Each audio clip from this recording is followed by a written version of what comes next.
We're on day 7 of throwing 30 cups in 30 days. Sadly, I dropped my ugly orange cup on the floor yesterday and broke it, so I just have a little packet of paper here today. So here's day 7. Oh, that's cute. Okay, so we're going to want to center pretty narrow because we've got a narrow base. Make a nice cylinder that we can belly out up here at the top. All right, day 7. Here we go.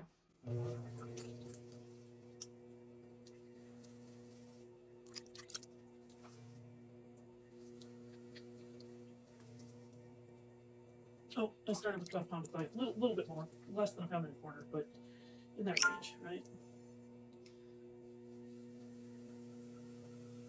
It's a little harder. We want some more water there.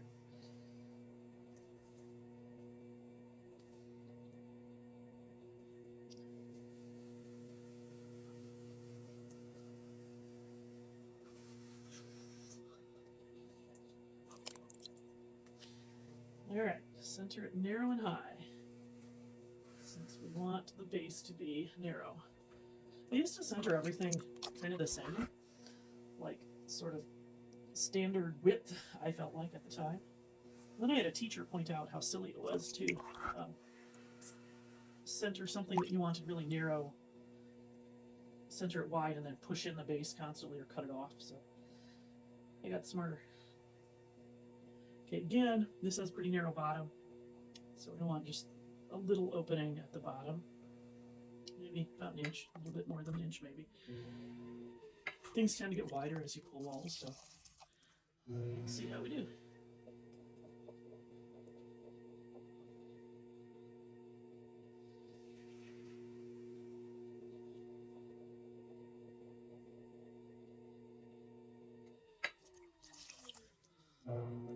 Oof. Don't bulk it with your hand, it's bad.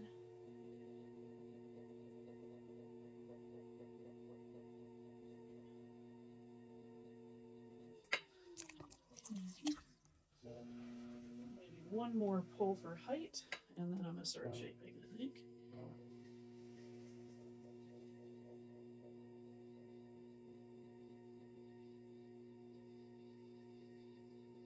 And once again, we want to keep the rim of the cup and the base of the cup kind of similar because that's how I've drawn my little picture, right? Cut that off. A lot bigger today. Way less than usual. All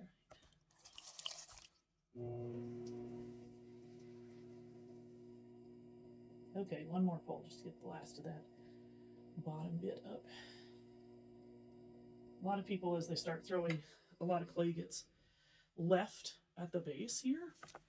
And so it's important to work on throwing from the bottom so that you, otherwise a lot of people that I don't know, a lot of people. When I started throwing, I'd end up trimming a whole bunch off the bottom to create a foot and lose lots of clay that way, essentially. I mean, it's not lost because you can recycle it, but still, it was not in the pot, doesn't make its way into part of the pot. Okay, so I'm going to make pretty steep exterior angle, and then it goes up into really round at the top. Okay, so really steep here.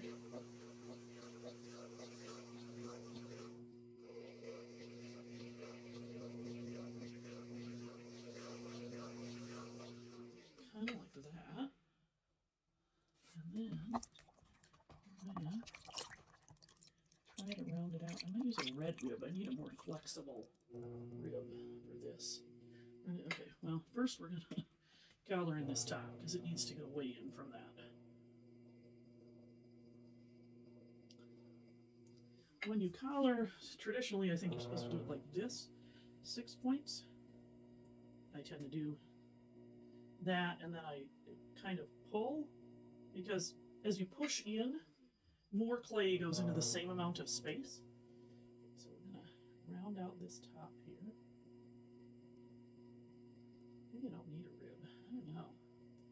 Maybe. But I need this to be narrower and more distinct with a tiny bit of flare, but I feel like it has a more distinct edge there. So I'm going to try and make sort of, maybe use a wooden rib, make a more distinct edge here. Push in for an edge. Ooh, that's kind of good. Kind of close. Oh, I got a wonky top again.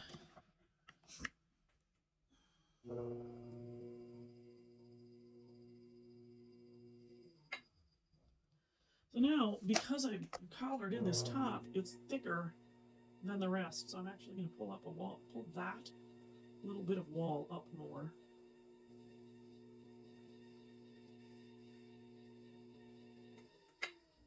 Ooh, now I've eliminated my really distinct edge. Let's make it a little better. Is that about right? I think that's close to right. Except that this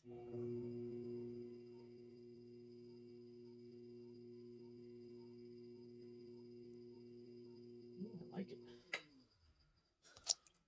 That is a fun shape. I'm not sure that I like how I draw the handle, though. I'm almost tempted to put the, instead of, here, let me show you what I did with the handle in the drawing. The handle is mounted right up here at the top. I'm tempted to mount the handle down here and go down from there. I'm going to have to think about that. I think that'd be more comfortable to maybe mount it right on top of this little belly. I'm thinking. Yeah, I like it. All right. So that is day 7. I'm going to trim this a little bit off here. Unnecessary bit. All right. Ooh, it's stuck. Don't do that. I'm going to scrape this little bit off here. I still got one little bit. There it is. Did it just, yeah, it did. It kind of swooshed back in. It was very wet. All right. Now, there it is. All right. That's what we got.